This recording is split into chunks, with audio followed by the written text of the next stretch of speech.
Hey, welcome back to the course. And so far we have imported two projects into our workspace, and both those projects are actually created using STM32 CubeMX software. Now let's create another project. Again, all these projects we are creating just to get compatible with this process.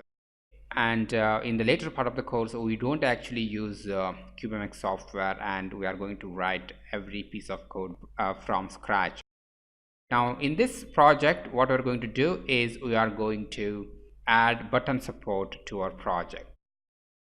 Great. Now let's go to CubeMX software and let me create a new project, and let me select Nucleo board this time and click yes.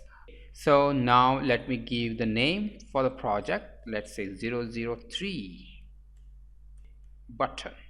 So now let me select this, and here this is already selected. Great. Now let's click OK, and here you can see that the button is actually connected to PC13, that is GPIO port C pin number 13. The button is connected to that pin in this board. In your other board it may be different. Please check this diagram or this pin details in order to see where exactly the push button is connected. Another way of checking this is you can go to configuration and you can just open this GPIO section, and here you can see that what are all the GPIOs are used in this board. Here you can see that PA5 is used as green LED, PA5 is used to drive the green LED, and PC13 is used to connect the push button. And as expected, look at the mode. This is output because we are driving the LED, and here it is not output but input. So that is configured for the external interrupt mode. So don't worry about all these things. We are going to learn that as you make a progress in this course. And let me just cancel it. And now let's go to pinout, and yes, we have saved the project, and this pin is already initialized because it is by default the project will initialize it. And now let me go to project and generate code.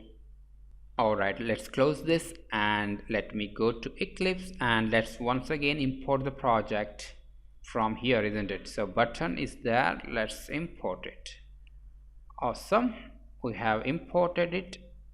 So in this project what we are going to do is whenever I press the button, LED must toggle. In the previous example the LED was toggling in the infinite loop, isn't it? So here let's toggle whenever we press the button. Now let's start writing the code from this line onwards. Let me just press enter. Alright, so now from this schematic you already know that. So this schematic I actually shown in the Kiel section when we were writing code from BSP, that in Nucleo board whenever you press the button, the PC13 will get grounded, isn't it? So this may be different in your board, so you have to check the schematic of your board to see how exactly the button is connected. So in this board, whenever I press the button, this GPIO reads 0. So many people are asking how to get the schematic and all. So this you can get it from the ST website, and you have to go to the location where the product is described. So here at this location you can find almost every documentation regarding this board, similarly for Nucleo. So just search for schematic here. Here it is, schematic. Let me search for schematic. So here it is. So this is schematic, you can download and refer, and here also you can get user manuals.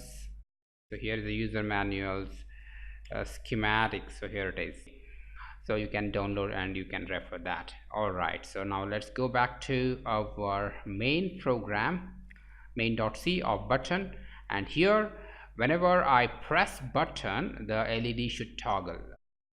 So what could be the logic? So if GPIO read. So for GPIO read, what is the function? So if you are confused which function to use, don't worry, just go to the GPIO driver and observe all the APIs it is exposing for you. Here it is, read pin. So let's use this read pin. So read pin, you have to give the GPIO port and the pin number, that's all. So let's copy this function, let's paste here GPIO read from where? GPIO C pin number 13, isn't it? PC13, that's where our GPIO button is connected. So GPIO pin control space 13. All right, so if it is equal to what, 1 or 0? So as I said, the button reads 0, or sorry, the PC13 reads 0 when the button is pressed. That means GPIO underscore pin reset. So this macro you have to use. You can also write hard-coded value that is 0. So this actually points to 0, no problem, even if you write 0 here. But this is a standard macro given by the driver layer of the STM32Cube. So if the button is pressed, then this will be true, and we will implement some logic here. So first let's make the GPIO high. So let me write HAL GPIO write pin. So let me make that LED high. GPIO A, GPIO pin 5, isn't it? PA5. Here it is. Let's set it. So GPIO pin set, correct? And let's give a small delay, HAL delay, let's say 1000 milliseconds, that is 1 second. And then let's use this again and let's make it reset. All right, so whenever I press button, the LED will be pulled high, and then wait for around 1 second and then make it low. Now let's compile this. Let me just go to this project button and then click on build project. Yes, it is built successfully. And now what I'm going to do is, again, let's right click, go to target, program chip, and here make sure that reset after program is selected. Okay, now the program is flashed into our target, and let's check. Let's press the user button and LED is on and it is going off. Right, it is working. So you just check at your desk and let me know if you face any issues.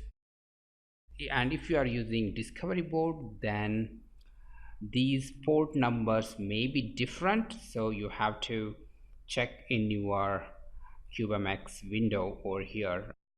So this is for Nucleus, so for discovery it may be different. It may be PD13 or GPIO A, so etc. So it may be different. So according to that, you have to change over here. But the logic remains same. Great. So I'll see you in the next lecture.